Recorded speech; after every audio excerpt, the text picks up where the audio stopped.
جو ہے وہ مسلم لیگ نون سے جو ہے وہ نکالا جا رہا ہے تو انہوں نے اپنے عہدوں سے استعفیٰ دے دیا. اس طرح یعنی کراچی سے مسلم لیگ نون کو ایک اچھی شخصیت, ایک صاف ستھری جسے کہنا چاہیے کہ جس پر کوئی کرپشن کا کوئی داغ نہیں ہے, وہ وزیر خزانہ بھی رہے پاکستان کے, اور ظاہر ہے کہ وہ ایک کراچی سے ان کا تعلق تھا اور ایک اچھی ساکھ کے مالک تھے. لیکن معاملہ آ گیا اسحاق ڈار کا, کہ اسحاق ڈار تو ظاہر ہے نواز شریف صاحب کے سمدھی ہیں,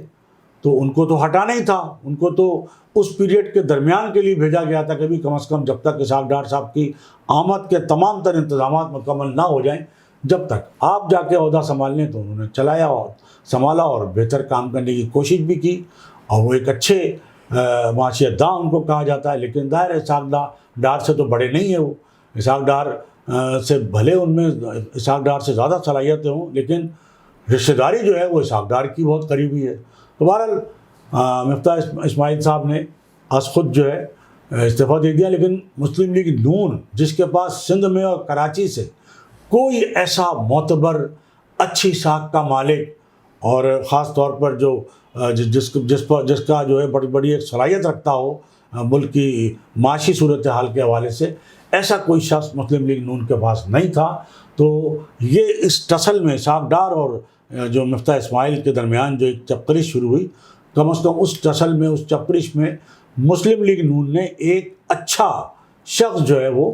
گنوا دیا ہے. ہم نے آپ سے پہلے بھی کہا تھا کہ مسلم لیگ نون جو ہے وہ جتنی دفعہ بھی اقتدار میں آئی, لیکن اس نے کبھی کراچی پر اور سندھ پر, بلکہ پورے سندھ پر بھی کبھی اس انداز میں توجہ نہیں دی جس طرح کہ پنجاب میں توجہ دی گئی. خود نواز شریف صاحب بھی وزیر اعظم بننے کے بعد بھی جو ہے وہ بہت 1-2 گھنٹے کے لیے, 3 گھنٹے کے لیے بمشکل وہ کراچی آتے تھے اور بہت ساری چیزیں. لیکن بہرحال جو کراچی کے لوگوں سے ان کا رابطہ جس طرح رہنا چاہیے, سندھ میں جس طرح ان کو ایک اپنا باقاعدہ کیمپ آفس بنانا چاہیے, بلکہ کراچی میں اپنا کیمپ آفس بنانا چاہیے اگر کراچی میں یا سندھ میں ان کو سیاسی طور پہ جو ہے وہ اپنے اسٹینڈ دکھانی ہے یا لوگوں کو اپنی طرف متوجہ کرنا ہے, تو یہ کرنا پڑے گا. لیکن لگتا نہیں ہے کہ مسلم لیگ نون جو ہے وہ اس طرح کی کوئی چیز کرے, چونکہ اس سے پہلے بھی اس طرح سنجیدگی سے کوئی کام جو ہے وہ سندھ میں سیاسی سرگرمیوں کے حوالے سے وہ مسلم لیگ نون نے نہیں کیا. تو بہرحال ایک اچھا شخص. اب دیکھنا یہ ہے کہ اول تو مسلم لیگ نون کے پاس سندھ میں اور کراچی میں ویسے ہی لوگ نہیں ہیں, تو اب مسلم لیگ نون جو ہے وہ کراچی یا سندھ میں اگر اپنی کوئی سیاست کو ان کو جو ہے وہ بہتر بنانا چاہتی ہے یا سیاسی طور پر مضبوط بنانا چاہتی ہے, تو دیکھنا ہے کہ وہ کن لوگوں کو لے گئے. ان کے پاس ایسے کوئی لوگ سر دست جو ہے وہ نظر نہیں آتے. دوسرے ہم آپ کو یہ بتاتے چلیں کہ MQM پاکستان جو ہے اس نے بھی ایک عوامی رابطہ مہم جو ہے وہ شروع کر دی ہے. بیانات اپنی جگہ, وہ ہر ایشو پہ بیان تو دے رہے ہیں, مذمت تو کر رہے ہیں, لیکن کوئی عملی طور پر اقدام, جیسا کہ ہم نے کہا تھا کہ کم از کم کوئی دھرنا ہونا چاہیے, کوئی احتجاج ہونا چاہیے, کوئی عملی سیاست. تو بہرحال آج خالد مقبول صدیقی صاحب نے افتتاح کیا ہے کوئی اپنا ان کا جو حلقہ انتخاب ہے قومی اسمبلی کا, وہاں ترقیاتی پروگراموں کا, اور اس طرح مصطفیٰ کمال صاحب بھی جو ہے وہ عوامی رابطہ مہم, اور دوسرے جو رہنما ہیں کہ پاکستان کے وہ بھی عوامی رابطہ مہم جو ہے وہ چلائے ہوئے. لیکن انہیں کوئی اتنی پذیرائی ملتی ہوئی نظر نہیں آ رہی, کیونکہ پذیرائی تو دیکھیے جب ملے گی جب آپ لوگوں کے درمیان یا لوگوں کے ریلیف کے لیے کوئی ایسا کام کریں گے جس سے لوگوں کو واقعتاً یہ محسوس ہے کہ ہاں ہمارے جو ہے مسائل حل ہو رہے ہیں, ہمیں ہمارے مسائل کے لیے سنجیدگی سے جو ہے وہ باقاعدہ کوئی اقدامات کیے جا رہے ہیں جو نظر بھی آئیں, زمین پہ بھی نظر آئیں, صرف اخبارات کی حد تک نظر نہیں آئیں. تو جہاں تک ہم جماعت اسلامی کی بات کر رہے تھے, جماعت اسلامی کے حافظ نعیم الرحمان صاحب نے ہم نے بتایا کہ اسلام آباد میں مظاہرہ کیا, اور آج بھی ان کا بڑا سخت بیان آیا ہے. اب دیکھنا یہ ہے کہ وہ عید کے بعد, لیکن کچھ بھی ہو, دیکھیے میئر کراچی منتخب ہو گیا ہے. اب جماعت اسلامی اگر آئین اور قانون کے تحت اگر کہیں جانا چاہتی ہے تو اس کے لیے عدالت کھلی ہوئی ہے. پیپلز پارٹی کے لوگ بھی یہی بات کہہ رہے ہیں کہ آپ عدالت چلے جائیں, کیونکہ الیکشن کمیشن کا کام تو ختم ہو گیا ہے. الیکشن کمیشن کے ٹریبونل ہوتا ہے, الیکشن ٹریبونل, وہاں جایا جا سکتا. وہاں آپ کو پتہ ہے 2-2, 4-4, 5-5 سال کیس چلتے ہیں. تو نظر یہی آتا ہے کہ جماعت اسلامی کے جو کیسز ہیں وہ چلتے رہیں گے, جماعت اسلامی کا احتجاج بھی چلتا رہے گا,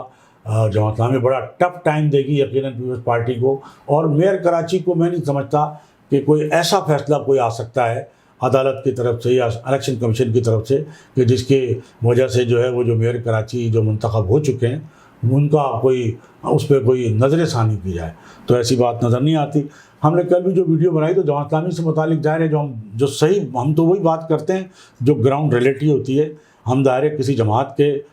کہ کوئی ہم خلاف نہیں ہیں یا ہمارا یا کسی کی حمایت میں نہیں ہیں، لیکن ہمارے ایک جو دیکھنے والے اور سننے والے ایک ناظر ہیں عابد صدیقی صاحب، انہوں نے بہرحال جو ایک کمنٹس کیا ہمارے چینل پر، تو انہوں نے یہی کہا کہ جی جماعت اسلامی کی دشمنی جو ہے وہ چھوڑ دیں، اور جماعت اسلامی جو ہے وہ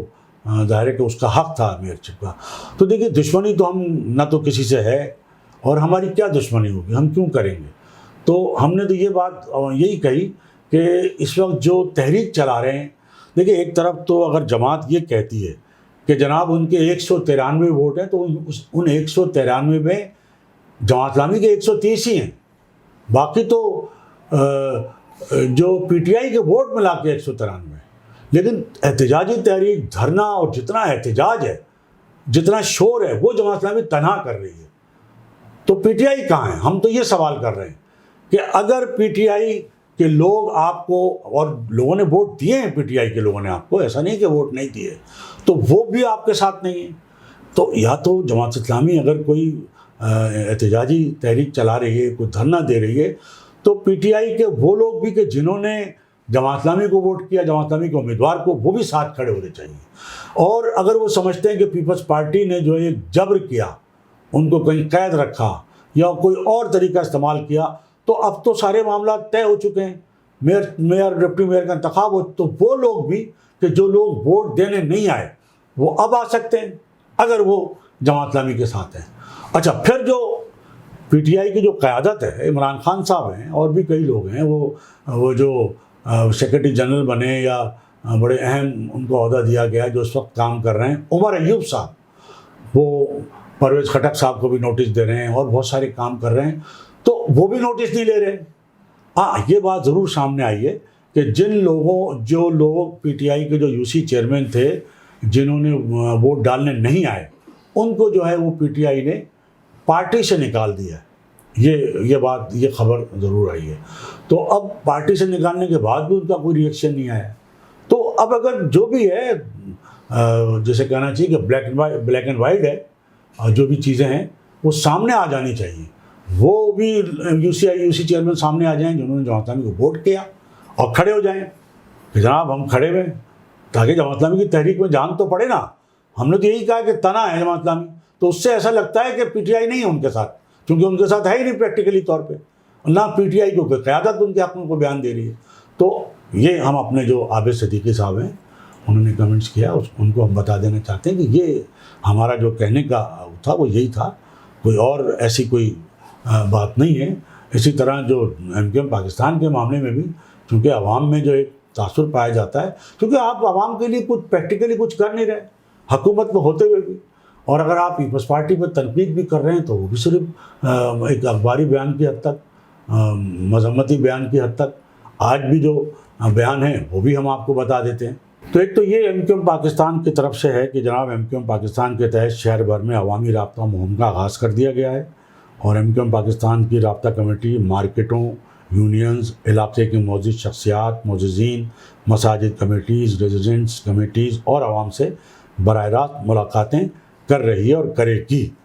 تو اس سلسلے میں رابطہ کمیٹی اراکین اسمبلی کی شہر کے مختلف علاقوں کا دورہ بھی کیا ہے، اور ملاقاتوں میں مختلف علاقوں میں شہریوں کو درپیش مسائل اور ان کے حل پر گفتگو بھی کی ہے۔ دوسرا یہ کہ جو کراچی میں جو ظاہر ہے اس گرمی کے شدید موسم میں پانی کا بحران ہے، اس پر بھی حق پرست اراکین اسمبلی کا جو بیان ہے اس میں یہ ہے کہ کراچی کے مختلف علاقوں میں پانی کی بندش سے پیدا ہونے والی صورتحال پر گہری تشویش کا اظہار کیا ہے۔ سندھ کے حکمراں اور واٹر بورڈ کے افسران ٹینکر مافیا کے ذریعے کراچی کا پانی بیچ کر سالانہ اربوں روپے کماتے ہیں۔ متاثر سندھ حکومت نے پچھلے 15 سالوں میں کراچی کو پانی دینے کا ایک منصوبہ نہیں دیا، اور کراچی میں عوامی سطح پر جو محرومیوں، زیادتیوں کو لاوا پک رہا ہے وہ سندھ کے وسائل پر قابض حکمرانوں کو بہا کر لے جائے گا۔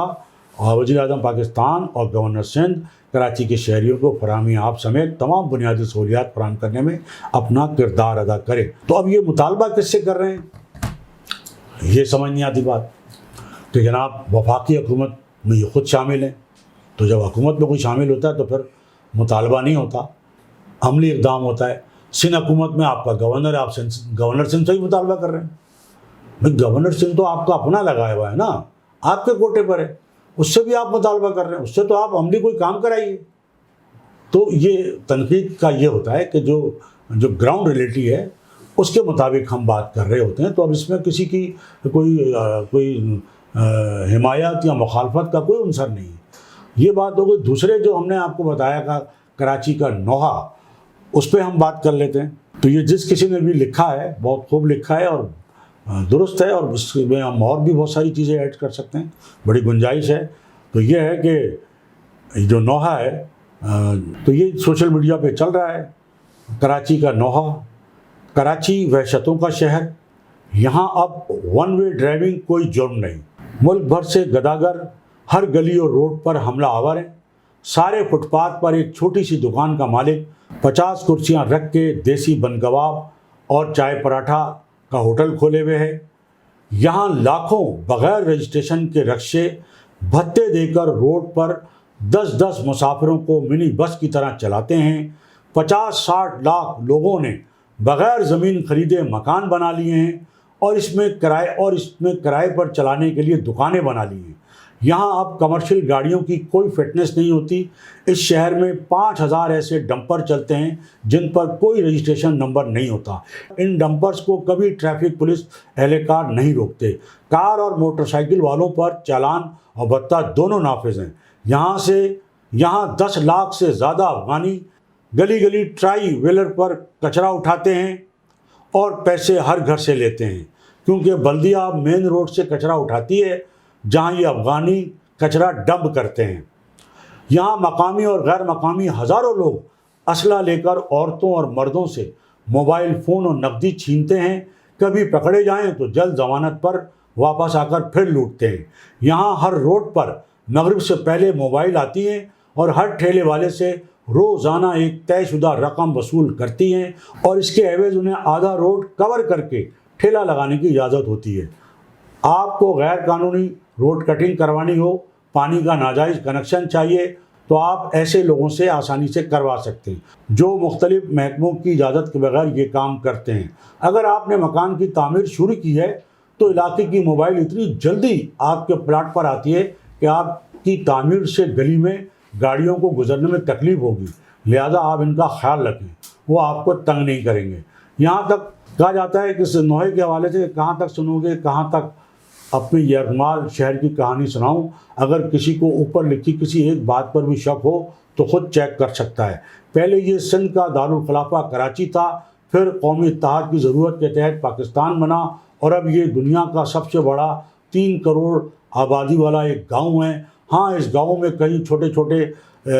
اسلام آباد کی طرح کے شہر بھی ہیں جہاں نظام خاصا بہتر ہے۔ سب حکمرانوں نے اپنے آپ کو قلعہ بند کر لیا ہے کہ انہیں اس گاؤں کے لوگوں سے خطرہ ہے۔ یہ میرا شہر ہے جہاں میں نے بچپن میں سڑکیں دھلتی دیکھی ہیں اور رات کو سیسنا جہاز سے مچھر مار اسپرے ہوتا دیکھا ہے، اب ان سڑکوں پر ڈاکو راج اور خون بہتے دیکھا ہے۔ تو یہ تو ایک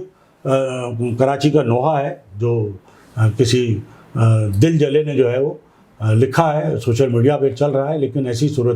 صورتحال ہی ہے۔ بلکہ جو انہوں نے کہا ایک اس میں ہم اضافہ یہ کرتے چلیں کہ جتنے شہر میں پتھارے، جتنے شہر میں ناجائز تجاوزات ہیں، جتنی اور لاکھوں کے قریب ہیں، لاکھوں، ہر دکان کے آگے پتھارا، ناجائز تجاوزات، لاکھوں کی تعداد میں ٹھیلے بے پناہ، تو وہ بغیر تو پولیس اور KMC کی اجازت کے نہیں لگ سکتے۔ ان مظاہرے کو بھتے کا پورا ایک سسٹم ہے، بلکہ ہر جگہ جو سندھ کے محکمے ہیں وہاں پہ جو ہے وہ پٹا سسٹم چل رہا ہے۔ بلڈنگ کنٹرول اتھارٹی ہو، KDO ہو، اور جس ادارے میں چلے جائیں وہاں سارا سب کو پتہ ہے سسٹم ہے، یعنی جو وہاں کا جو سرکاری افسر ہے وہ اس سسٹم کے کارندے کے حکم کے بغیر سائن نہیں کر سکتا۔ پھر وہ جو کہا کہ جی ڈمپر چلتے ہیں بغیر رجسٹریشن کے، تو یہاں وہ جو ٹینکر مافیا ہے، واٹر ٹینکر مافیا، آپ دیکھ لیں جتنے ٹینکر بھی چلتے ہیں اس کی نمبر پلیٹ جو ہے وہ کراچی کی نہیں ہوتی ہے، اور وہ ٹینکر باقاعدہ وہ پیچھے لیک ہوتے ہیں، ان کی جو ٹوٹی ہوتی ہے وہ باقاعدہ، تو وہ ٹینکر جو ہے وہ پوری سڑک پر پانی جو ہے وہ پھینکتے ہوئے جاتے ہیں، اس پانی سے سڑک پر پھسلن پیدا ہو جاتی ہے، تو جو پیچھے آنے والا بیچارہ موٹر سائیکل سوار ہے وہ پھسلتا ہے، حادثے کا شکار ہوتا ہے۔ لیکن ان ٹینکروں کو یہ جو جس پہ کراچی کی نمبر پلیٹ ہی نہیں، یہ کراچی کو ٹیکس بھی نہیں دیتے، ان پہ نمبر پلیٹ جو ہوتی ہے وہ کوئٹہ کی ہوتی ہے۔ آپ دیکھ سکتے ہیں شہر کے اندر جتنے بھی واٹر ٹینکر ہیں زیادہ تر جو ہے اس پہ کوئی کراچی نہ، وہ کراچی کو ٹیکس دیتے ہیں۔ پھر وہ سڑک پر جو ہے وہ جو پانی جو ہے وہ لیک ہوتا ہوا جاتا ہے تو وہ سڑک پھسلن ہو جاتی ہے، لوگ مرتے ہیں، لیکن کوئی احساس نہیں ہے۔ یہاں کوئی پولیس ٹریفک کا یا پولیس کا کوئی اہلکار ان کو نہیں روکتا۔ ہاں جو بیچارے موٹر سائیکل سوار ہوتے ہیں وہ ایک دیکھیے وہ ان کو ہر جگہ روکا جاتا ہے، ان سے کاغذات یہ وہ، اور اس کے بعد دوسرے کاغذات لے کے آگے ان کو چھوڑ دیا جاتا ہے۔ تو یہ پھر پارکنگ مافیا اس شہر کا ایک اور بڑا جو ویسے تو بہت ہر چیز میں مافیا ہے یہاں پر۔ یعنی ایک دن ہمارا جو ہے وہ، تو ایک دن میرا گل پلازہ جانا ہوا تو وہاں گاڑی پارک کی، تو واپسی میں آئے تو ہم نے اس کو، اور چونکہ جو چیز لینے گئے تھے وہ چیز نہیں تھی تو ہم کوئی 15 منٹ میں واپس آ گیا میں۔ تو وہ جو وہاں ظاہر جو اہلکار تھے پارکنگ والے، میں نے اتنا کہا کہ یار بنتے تو 10-20 روپے ہیں یا 30 روپے کار کے، لیکن چلو میں اس کو 50 روپے دے دیتا ہوں۔ 50 روپے دیے تو وہ ناراض کہیں گے صاحب 150 روپے۔ میں کہا 150 روپے ایک کار کی پارکنگ کے، یہ کس نے آپ کو کہا ہے؟ بولا صاحب یہاں کا ٹھیکہ بہت مہنگا ہے، بہت مہنگا ٹھیکہ ہے، ٹھیکیدار کا یہ کہنا ہے کہ 150 سے کم تو ہے ہی نہیں یہاں پہ۔ میں کہا بھائی کون سا ٹھیکیدار ہے؟ آپ یہ کے ایم سی کی پارکنگ ہے؟ بولا یہ ڈی ایم سی ساؤتھ کی پارکنگ ہے۔ تو میں نے کہا پرچی ورچی دے دو مجھے آپ۔ میں نے پرچی کوئی نہیں۔ تو یہ میں صرف ایک جگہ کی بات کر رہا ہوں، ڈسٹرکٹ ساؤتھ کی، ڈی ایم سی ساؤتھ کی وہ پارکنگ، ایک کار کے 150 روپے۔ اندازہ آپ کریں یہاں شہر میں آپ کو کتنی جگہ دن میں جو ہے جانا ہوتا ہوگا، کتنی جگہ پارک کرنی ہوتی گاڑیاں، اور ابھی آپ گاڑی پارک ہی کر رہے ہوں گے کہ دوڑتا ہوا آئے گا وہ پارکنگ والا جو ہے، وہ فوراً آپ کو جو ہے وہ کہ بھائی پیسے آپ بعد میں لیے گا جب ہم گاڑی نہیں، پہلے جی پیسے دے جائیں آپ، پھر ہمیں نہیں پتہ کیا ہے کیا نہیں ہے۔ تو چاہے آدھے گھنٹے گاڑی کھڑی کریں، 10 منٹ گاڑی کھڑی،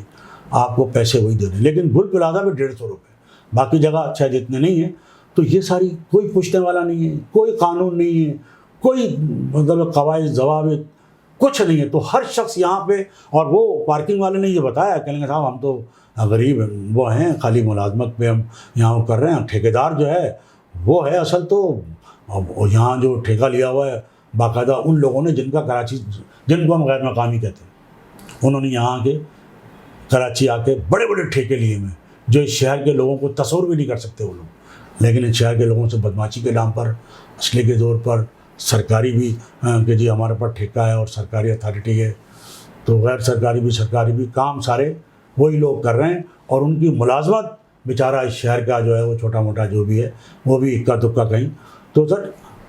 تو ناظرین یہ ہے کراچی کا نوحہ، اور بے شمار چیزیں ہیں، لیکن کراچی کا کوئی پرسان حال ہی نہیں ہے، کراچی کا کوئی والی وارث ہی نہیں ہے۔ تو کیا کیا جائے؟ کس سے شکایت کی جائے؟ کسے وکیل کریں اور کس سے انصاف مانگیں اور کس سے شکایت کریں؟ تو یہ صورتحال ہے۔ اور ناظرین آخر میں ہم آپ کو ایک دلچسپ اتفاق جو ہے وہ بتاتے چلیں۔ جسٹس قاضی فائد عیسیٰ، جن کو پاکستان کا نیا چیف جسٹس، پاکستان کا اگلا آنے والے جو چیف جسٹس ہیں وہ مقرر کر دیا گیا ہے، اس کے لیے نوٹیفکیشن جاری ہو گیا ہے، اور کہا یہ جاتا ہے کہ وہ اپنے عہدے کا حلف جو ہے وہ 17 ستمبر 2023 کو اٹھائیں گے۔ اس میں دلچسپ اتفاق یہ بتایا جا رہا ہے کہ اگر 17 ستمبر کو وہ اپنے عہدے کے حلف کی جو ان کی تاریخ ہے، تو یہ 17 ستمبر جو ہے سندھ کے شہری علاقوں کے ایک مقبول ترین لیڈر، بانی و قائد MKM الطاف حسین کا یوم پیدائش بھی ہے۔ اور آپ کو اگر بالکل یاد ہوگا، آپ جانتے ہیں کہ جب تک الطاف حسین صاحب یہاں تھے اور لندن جانے کے بعد بھی، اور 22 اگست 2016 کے واقعے سے پہلے تک کراچی میں اور سندھ کے شہری علاقوں میں جو قائد متحدہ کی جو سالگرہ ہوتی تھی وہ بڑے دھوم دھام سے ہمیشہ برسوں منائی جاتی رہی ہے، اور پورے شہر میں جو ہے وہ اہم مقامات پر چراغاں، کیک کٹنگ اور یہ ساری چیزیں. تو یہ ایک کہا جا رہا ہے کہ بڑا عجیب اتفاق ہوگا کہ جس دن 17 ستمبر کو جو تاریخ دی گئی ہے نئے چیف جسٹس کے حلف اٹھانے کی، وہ تاریخ جو ہے وہ بانی و قائد MQM الطاف حسین کا یوم پیدائش بھی ہے. اب لوگ بڑے خوش فہم ہیں، وہ اس حوالے سے بڑی خوش فہمی کا بھی اظہار کر رہے ہیں اور کہہ رہے ہیں کہ چونکہ یہ بڑی اتفاق بھی ہے اور قاضی عیسیٰ صاحب آ جائیں گے چیف جسٹس بن کے، تو ممکن ہے کہ وہ ایسا انصاف کریں گے کہ وہ سب کو انصاف دیں گے. تو ہو سکتا ہے کہ وہ الطاف حسین صاحب کو بھی کوئی انصاف مل جائے، اور جو پرانی لاہور کے ہائی کورٹ نے جو فیصلے کی، لاہور ہائی کورٹ نے جو فیصلہ کیا تھا، ممکن ہے اس کے خلاف وہ کوئی فیصلہ کر دیں یا ان کو بہرحال کوئی. تو یہ ایک لوگ اس خوشخبری کا بھی انتظار کر رہے ہیں کہ انہیں یہ ایک دوہری خوشی مل سکتی ہے. اب لوگوں کی خوش فہمی ہے یا کوئی اور بات ہے، یہ تو ظاہر ہے کہ آنے والا وقت بتائے گا. تو ناظرین، یہ ہماری آج کی گفتگو، اور اس سے پہلے کہ میں آپ سے اجازت دوں، میری آپ سے یہی گزارش ہوگی کہ آپ think T V HD channel کو سبسکرائب کر لیں، اپنے دوستوں میں شیئر کریں اور لائک کریں. اس کے ساتھ ہی آج کی اس نشست سے صابر علی کو اجازت. اللہ حافظ. تھنک ٹی وی HD کو سبسکرائب ضرور کر لیں اور بیل آئیکن کا بٹن دبائیں تاکہ ہماری نئی آنے والی ویڈیوز پر وقت آپ تک پہنچ سکیں. شکریہ.